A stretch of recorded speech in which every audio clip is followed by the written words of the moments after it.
La France se prépare à de potentielles coupures de courant cet hiver. Le gouvernement a présenté son plan pour tenter de faire face. À Kherson, les civils continuent de fuir alors que la Russie bombarde encore la ville. Une réunion de l'OSCE avait lieu ce jeudi.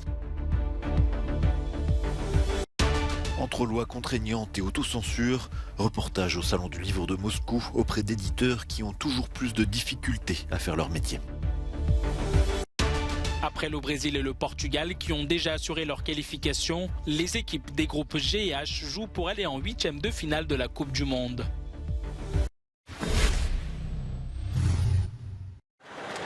L'Ukraine affirme que la Russie a retiré ses troupes de villages proches de Kherson.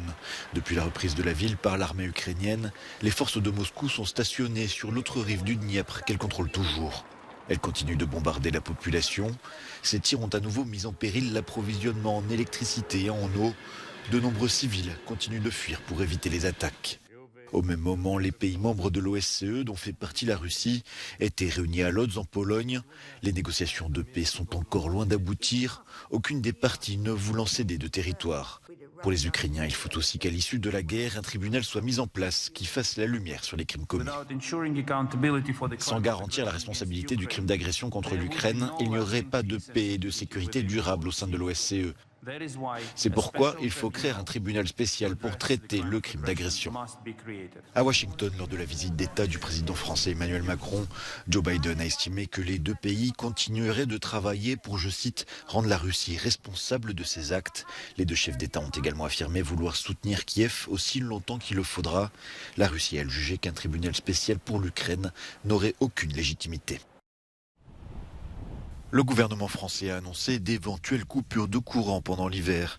Il espère ainsi anticiper les pénuries d'électricité dues à des problèmes d'approvisionnement. 24 réacteurs du parc nucléaire français étant temporairement fermés en raison d'opérations de maintenance ou de problèmes de corrosion. D'autres installations comme des centrales hydroélectriques sont également à l'arrêt. Les écoles situées dans les départements concernés par ces coupures ne seront pas épargnées. L'objectif demandé au préfet est de réduire la consommation d'électricité à 38% de la normale, tout en maintenant les services essentiels comme les hôpitaux ou les services de secours qui resteront joignables via le numéro européen d'urgence 112. Les services ferroviaires pourraient également être réduits afin d'éviter d'avoir des passagers bloqués en pleine voie. Ces coupures, qui ne dureront pas plus de 2 heures, auront certainement lieu lors des pics de consommation le matin ou le soir. Un site web a été lancé pour que les habitants puissent voir si leur département est touché. L'objectif est d'éviter les incidents incontrôlés qui pourraient faire tomber l'ensemble du réseau. Il faut qu'il y ait toujours en face de la consommation autant de production. Et donc si jamais ceci n'était pas maintenu, eh bien on peut à ce moment-là perdre le réseau. C'est ce qu'on appelle une panne géante ou un blackout. Et évidemment, tout le but, c'est d'éviter ce genre de problématique. Les habitants et les industriels sont appelés à modérer leur consommation d'électricité pour éviter que le plan ne soit nécessaire. En Espagne, plusieurs nouvelles lettres piégées ont été interceptées par les services de sécurité, a-t-on appris ce jeudi. Cela fait suite à l'explosion d'un courrier 24 heures plus tôt à l'ambassade d'Ukraine de Madrid. Selon les autorités, l'une d'entre elles était adressée au Premier ministre Pedro Sánchez. Elle a été détectée et neutralisée lors de sa réception au palais de la Moncloa. Idem pour un autre pli qui était arrivé à l'ambassade des États-Unis. Un fabricant de lance-grenades donné par Madrid à Kiev au début de l'invasion russe a également été visé. Mercredi, le chargé de sécurité de l'ambassade d'Ukraine à Madrid a été légèrement blessé à la main droite par la déflagration. Une enquête a été ouverte par la justice espagnole pour des faits présumés de terrorisme. Est-il encore possible d'éditer des livres librement en Russie ? Direction le Salon du Livre de Moscou pour des éléments de réponse. Avec les nouveaux textes qui interdisent la promotion des LGBT et la censure qui pèse sur tout discours critique contre la guerre en Ukraine, la liberté des auteurs s'est encore réduite. Si ces règles sont interprétées de manière extensive, cela pourrait affecter un grand volume de littérature, y compris classique. Tout dépendra de la manière dont nous communiquerons avec les autorités de régulation. Mais dans la Russie de 2022, la loi ne veut plus dire grand-chose. S'autocensurer avant de tenir tout propos un tant soit peu contestataire pourrait devenir la nouvelle norme.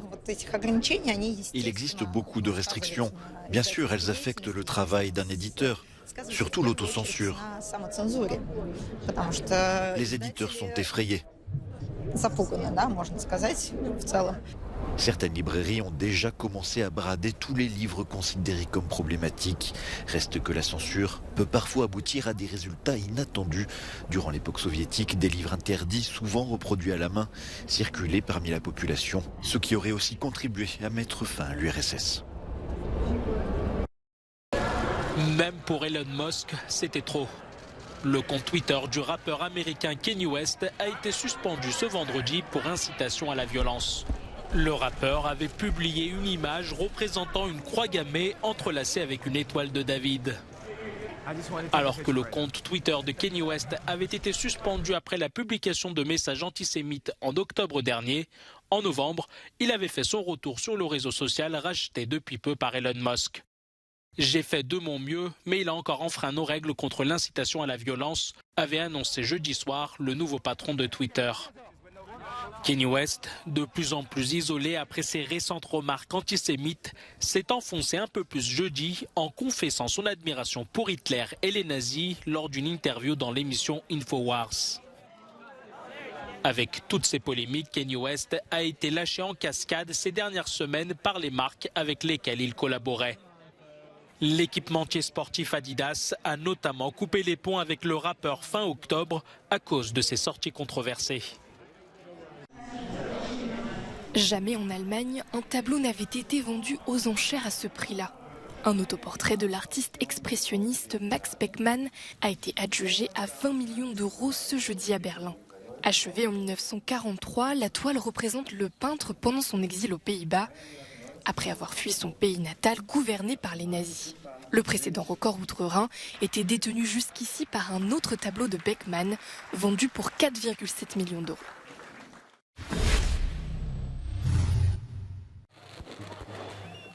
Après la qualification du Maroc pour les huitièmes de finale du mondial, de nouveaux affrontements ont opposé jeudi soir les polices européennes aux supporters marocains.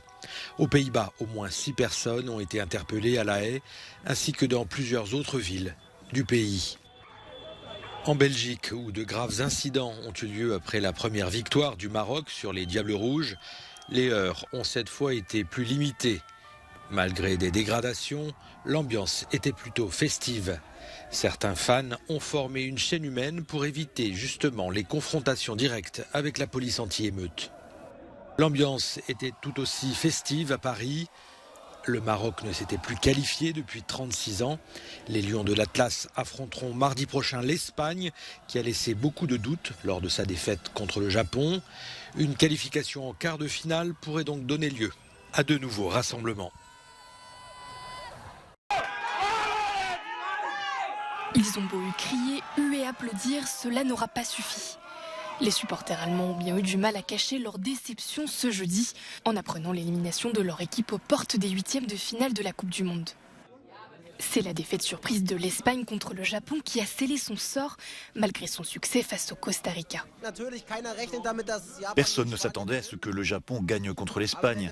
En fin de compte, il faut l'admettre, nous méritions d'être éliminés. Cela s'est confirmé les dernières années et cette fois-ci. Donc je suis déçu, mais d'une certaine manière, je m'y attendais.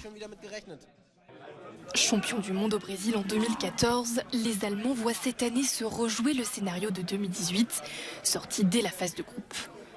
Dans ce bar berlinois, comme ailleurs dans le pays, l'enthousiasme pour la compétition était déjà limité. Les inquiétudes concernant les droits de l'homme au Qatar, pays hôte, ont suscité des appels au boycott. Les circonstances étaient déjà mauvaises. Cette Coupe du Monde est à l'image de la situation politique actuelle. C'est écœurant. Il reste 1 an et demi aux Allemands pour se ressaisir avant l'Euro 2024, qu'ils joueront à domicile. L'objectif du Brésil est de faire un sans faute. Déjà qualifié pour les huitièmes de finale du Mondial 2022, le Brésil affronte ce vendredi le Cameroun dans le groupe G. Malgré l'absence de sa star Neymar, blessé, la Seleção est l'une des 3 seules équipes à avoir remporté ses 2 premiers matchs de la phase de groupe au Qatar. Après son match nul contre la Serbie, le Cameroun n'a plus le choix. Il doit impérativement battre le Brésil pour garder un espoir de qualification.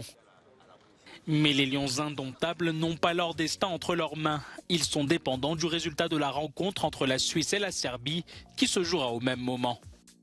Avec 3 points, la sélection helvétique est en ballottage favorable pour gagner le second ticket qualificatif.